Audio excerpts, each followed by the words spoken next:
Thank you, Liz, and we're delighted to be here this evening and appreciate you taking your time to be with us, and hope that you will find that this presentation is interesting and informative and will help you understand a little bit more about what we've been working on in terms of thinking about how town and gown relations work in Tallahassee. Anytime someone starts a new project, one of the first things that they are asked is this really a problem? Or isn't someone already doing this?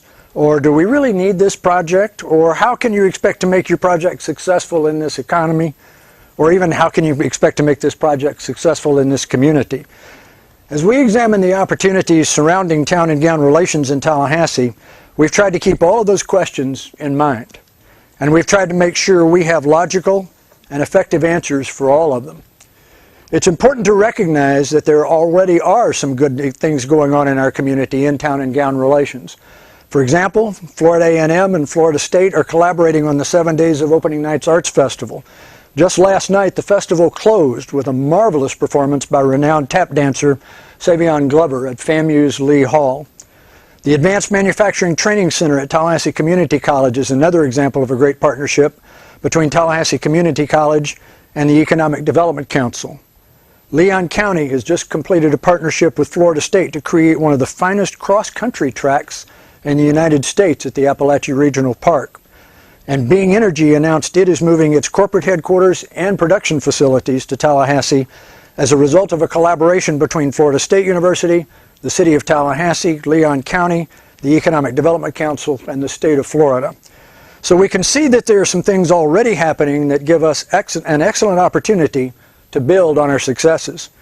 That will help us reach a point where collaboration and partnerships on town and gown issues that can make Tallahassee a better place to live and work become the norm for our community, and we are recognized by others outside of our realm as a place where town and gown relations and community building are best practices.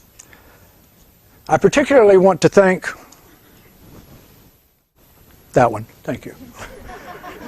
I particularly want to thank members of the Tallahassee City Commission, City Manager Anita Favors Thompson, Assistant City Manager Jay Townsend, members of the Leon County Commission, Leon County Administrator Parwez Alam, Deputy County Administrator Vince Long, Florida State University President Eric Barron, Florida A&M University President James Ammons, and Tallahassee Community College President Jim Murdaugh. And Jim's here with us tonight. Jim, thank you so much for taking your time to be here.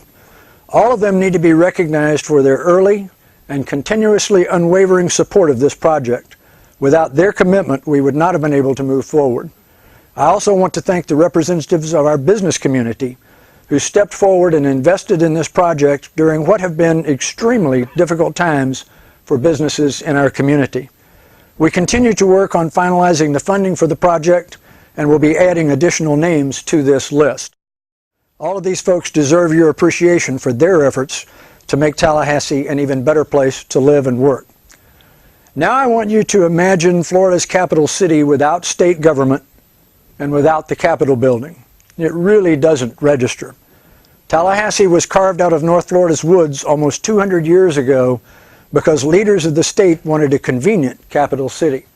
It's why Tallahassee is here. Now imagine Tallahassee without Florida State University, Florida A&M University, or Tallahassee Community College. That doesn't register either. Higher education in Tallahassee is a cornerstone of this community and one of the most important reasons for Tallahassee's existence. Our community has huge potential, partly because FSU, FAMU, and TCC are here. If we can get the community and higher education working together even more effectively than they already are, we can achieve that potential together. We can build the economy by growing jobs. We can make Tallahassee a better place to live by improving the quality of life for all of our residents. We can create an atmosphere of cooperation and collaboration that will lead us to develop a community that will have the sense of place that will help us to attract and retain college graduates and young professionals. In order to do these things, we must find a way to turn our town and gown relations into a community attribute. There are 4 phases to the Tag Tallahassee project. In phase 1, we surveyed a broad segment of the community by phone and conducted personal interviews with key leaders to gain an understanding of exactly how the community perceives town and gown relations in Tallahassee. Today is the beginning of Phase 2, where we will hold a series of town hall forums to present the data from the surveys, and then later we'll host a series of town hall forums that will present best practice examples from other communities that Tallahassee could consider using to improve our town and gown relations. I want to extend my thanks to Liz Joyner and the board of the Village Square for agreeing to moderate all of these town hall meetings. And I also want to thank Leon County School Superintendent Jackie Pons for agreeing to record all of our future town hall meetings. The programs at these forums will be presented by representatives from other college communities from around the country who will be identified as having a best practice that may be an area of opportunity for the Tallahassee community. In Phase 3, our board will come together to evaluate the data from the surveys, input from the best practice forums, and feedback from the residents of our community. From that information, they will develop a process for Tallahassee that will help the community become a best practice example for other communities in the area of town and gown relations. And finally, in Phase 4, the board will select specific projects based on what we have learned. Residents of our community will then be invited to self-nominate to serve on project teams that will work on these projects identified from the research. These project teams will then devise specific responses to improve or resolve the identified project. Key in importance to any project like this is having buy-in from our major stakeholders. As you've already seen from our list of funders, we have that buy-in. When asked about the project, FSU President Eric Barron stated that he is, and I quote here, excited about the opportunity that the Town and Gown Relations Project presents to forge a strong bond with our neighbors in the local community. The City of Tallahassee and FSU face many of the same challenges, but we also share many of the same opportunities. This initiative will serve as an important reminder that our futures are inextricably linked and that we work best when we work together. And thank you, President Barron, and I see you came in. Thank you so much for being here. And Molly, thank you for coming as well. I know it had to be hard for them to move away from their granddaughter for a little while. They just had, for those of you who don't know, they just had their first grandbaby 8 days ago. And if that were me, I'd be hugging that grandbaby. I wouldn't be here at this presentation, but thank you so much for coming. FAMU President James Barron also was enthusiastic in his support, and I quote, "We are looking forward to partnering with local business, governmental entities, and neighboring institutions through this Town and Gown initiative. I believe that from the well-established relationship that we have built over the years, we can collaborate on economic initiatives and help provide a more enriching environment for all of our citizens. I am pleased that FAMU is able to help support the effort." And President Ammons, we are pleased to have you and Florida A&M as full partners in this project and appreciate your help in supporting this important effort in our community. Oppenheim Research was retained to develop our research approach and executed the 2 surveys of Tallahassee residents and leaders. And I'm delighted that Annalise Oppenheim, who owns that firm, is here with us tonight, so that if you have questions later on that I'm sure I won't be able to answer, Annalise probably will be able to help us out there. You can see here the methodology for the survey of Tallahassee residents. Oppenheim interviewed 814 adult residents in October of 2010. The length of the survey was between 10 and 15 minutes, and the survey sampling technique used by Oppenheim allowed us to include a random subsample of cell phones as part of the survey. The key difference in the methodology of the second survey of community leadership is in the numbers. We interviewed 54 local community leaders in this survey during October and November of 2010. The reason we did the second survey with leaders from the community was because we thought we might see some differences in perceptions of residents and leadership since the leadership is frequently more engaged with our institutions than some local residents may be. Oppenheim actually used the same survey that we used for residents, but expanded it by creating open-ended questions giving leaders an opportunity to provide more in-depth answers to the questions presented to them. As a result, these surveys took between 30 and 45 minutes to complete. Now let's move into what I know you're most interested in, and that's the meat of these surveys. What you see here is the question that was asked in the survey at the very top of the chart. Below that, in yellow, and that is sort of yellow. If you saw the original slide, it's a little more difficult with the coloring here, but on the left-hand side you see the column are the options given to respondents for their answers to each question. And what you see in the purple column in the center are the responses from the leadership survey. And what you see in the green on the right-hand side are the responses from the residents. So keep that in mind as we go through the presentation. The responses in purple will be from the leadership survey, and the responses in green will be from the resident survey. In this case, you can see that everyone pretty much agrees that leadership from all of our community institutions should meet regularly to identify economic development opportunities. This also shows that leadership feels even more strongly about the importance of this communication than do our residents. This slide deals with how our institutions work together. What seems interesting to me here is that leadership has some concerns about how well local universities and local government are working together. Note that 39% of the leadership respondents said no when asked if local universities and colleges are working together with local government. The leadership group also had concerns about how well the universities are working with local community groups. In the center, you can see that 31% of leaders said no when asked if local universities and colleges are working together with community groups. Both leaders and residents indicated positive responses to how local governments are working with community groups. This next slide addresses those same relationships, but instead of asking how they're working together, this question asks respondents how meaningful they think those relationships are. It is obvious from the responses that both leaders and residents consider these relationships between universities, local government, and community groups to be very important. The only number that even begins to raise a question here is the 17% of leaders who say that the relationships between universities and local governments are not very meaningful. And when you combine the somewhat meaningful and very meaningful totals, the lowest percentage of agreement is 83%, and all of the others are 94% or higher. This tells us just how important both residents and leaders think these relationships are to our community.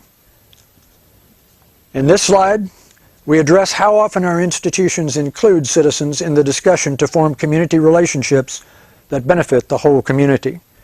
Here is one of the areas where there is some clear opportunity for improvement.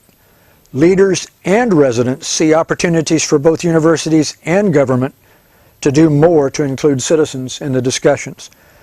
Leaders believe that universities include citizens only 18% of the time when you combine the always and frequently responses, while residents see the universities including citizens 24% of the time, combining always and frequently.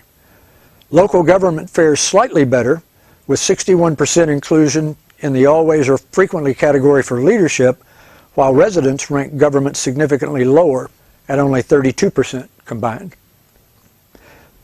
Excuse me. We asked both leaders and residents whether they had ever participated in discussions between universities or local governments. As you might expect, a significantly higher percentage of leaders have participated in this kind of meeting than have local residents. There didn't seem to me to be anything particularly surprising here, except to note that there is a real opportunity for improvement in both the university community and in local government in engaging more of our residents in their processes. Next, we move to some discussion about local economic development growth. It is very clear that everyone in this community considers it very important or somewhat important that our universities and colleges are a critical component in facilitating economic growth in Tallahassee. 100% of leadership agreed with that statement, and 95% of our residents agreed. When asked how important it is for local governments to include citizens in the discussion to form meaningful plans for economic development, there was overwhelming support toward the importance of this question. But that's not anything new or surprising. We've seen over and over again in Tallahassee that including citizens in the discussions about economic development or almost any other subject is vitally important to our residents.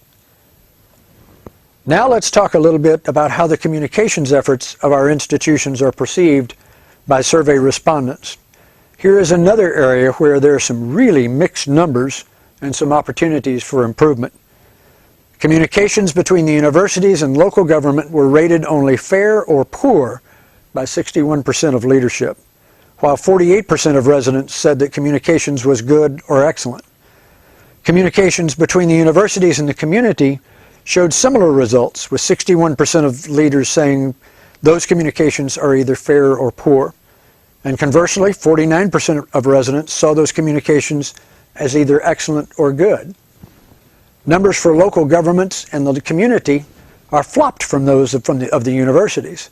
51% of leaders rate communications either excellent or good, while residents' responses show 54% think those communications are either fair or poor.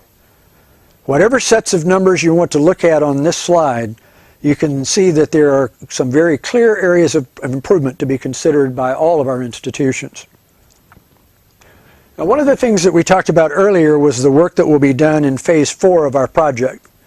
In that phase, our board will select specific projects based on what we have learned from this research and from our town hall meetings and from conversations with the community. Residents of the community will then be invited to self-nominate to serve on project teams that will work on projects identified from the research. Those project teams will then devise specific responses to improve or resolve the identified project. The list on this slide represents the areas of focus that we may consider for those topic areas for the project. As you can see, the list includes everything from job creation to the environment to entertainment to sports to shopping. But the list is not complete. There may be other suggestions we may consider from you and from the additional town hall meetings we will be hosting as we work to determine the specific projects that will be selected. This slide now reflects respondents from the resident survey only. We asked residents to tell us whether each item on the list of important issues was very important, somewhat important, not very important, or not at all important. What you see here is a ranking of the top 10 items as they were ranked by residents. I thought it interesting how important residents considered some of the job creation and economic development issues on the list. The second, third, and fourth highest ranking went to respond to these issues.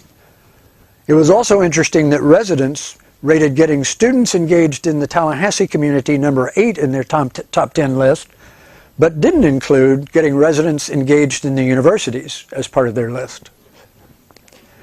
Next, we asked residents to re-examine the list of 20 important issues in the community. In this question, we asked them to rank their top 3 issues in order of importance. What we see here is a slightly different list based on the rankings provided by residents. Economic development partnerships jumped from number 4 to number 1 in terms of importance. Public safety issues dropped from number 1 to number 2.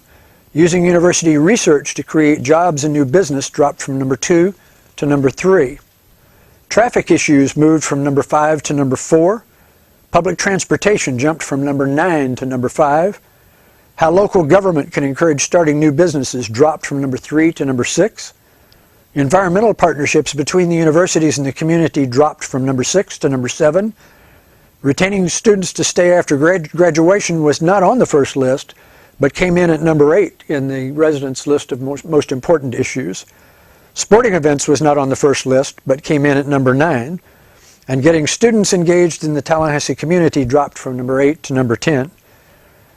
Encouraging startup communities to use university research and how planning and zoning affects resident and student populations dropped off the list when we got to talking about how important the issues were. Now, I recognize that we're giving you a lot of data to digest all at once, and I hope you don't feel like we're trying to make you get a drink of water from a fire hose. Working our way through these dense data sets to try to establish specific priorities is always a struggle, and I expect any of our leaders from our institutions and stakeholders and staffers that work together will be happy to verify that for you. And just to refresh your memory, here is the list of 20 important issues from the survey again. I wanted to give you a quick look at it before we move to the top 10 results from the leadership survey. And so you'll understand more about how the questions were asked. This list of issues was rotated with each respondent so there would be no bias created by the order of the issues on the list in terms of how they were presented. This next slide reflects respondents from the leadership survey only. We again asked respondents to tell us whether each item on the list of important issues was very important, somewhat important, not very important, or not at all important. What you see here is a ranking of the top 10 items as they were ranked by leaders. 3 items showed up on the readers list that were not on the residents list. retaining students to stay after graduation, how universities communicate with residents, and entertainment opportunities. The three issues that were on the residents list, but not on the leaders list, were economic development partnerships, traffic issues, and public transportation. It's clear that this group considers economic development, job creation, and startups using university research for startup businesses as critically important, since they are the top three issues ranked by the leaders. Now we look at this list again and ask leaders to rank their top three issues, again in order of importance. Economic development partnerships and using university research to create jobs and new business remain numbers 1 and 2.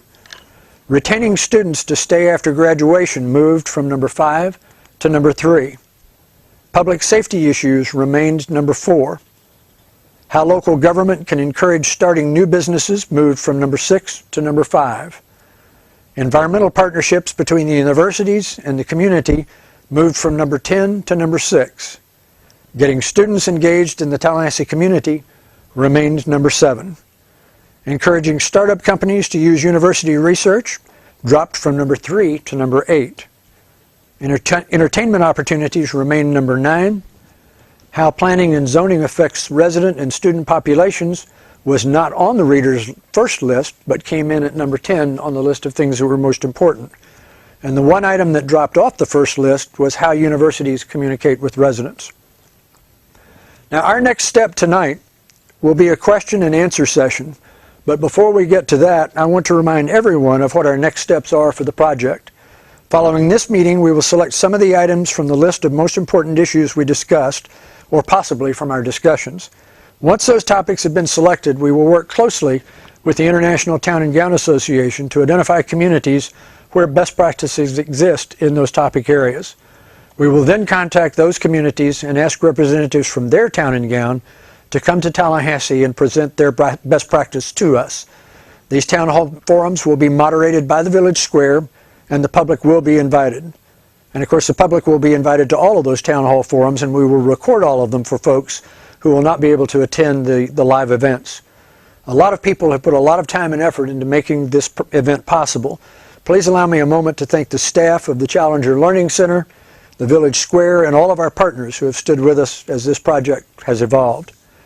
And finally, let me say thanks to our advisory board, who have worked diligently to pull together a truly exciting community project that we hope will make Tallahassee an even better place to work and live.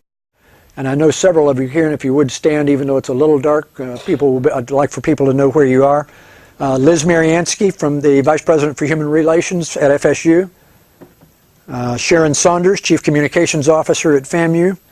Robin Johnston, Vice President for Institutional Advancement at Tallahassee Community College. Michael Parker, Economic Development Director for the City of Tallahassee. Vince Long, Deputy County Administrator for Leon County. Sue Dick, President of the Tallahassee Area Chamber of Commerce. Steve Mills, Assistant Director of the FSU Center for Civic Engagement and Leadership and a member of the board of the Village Square.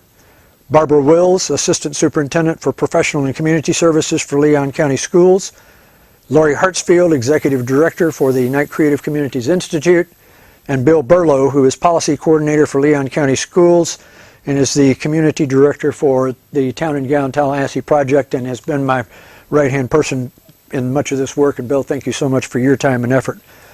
Now I'm going to turn it back over to Liz for just a minute. She's going to talk to you about how we're going to proceed in terms of the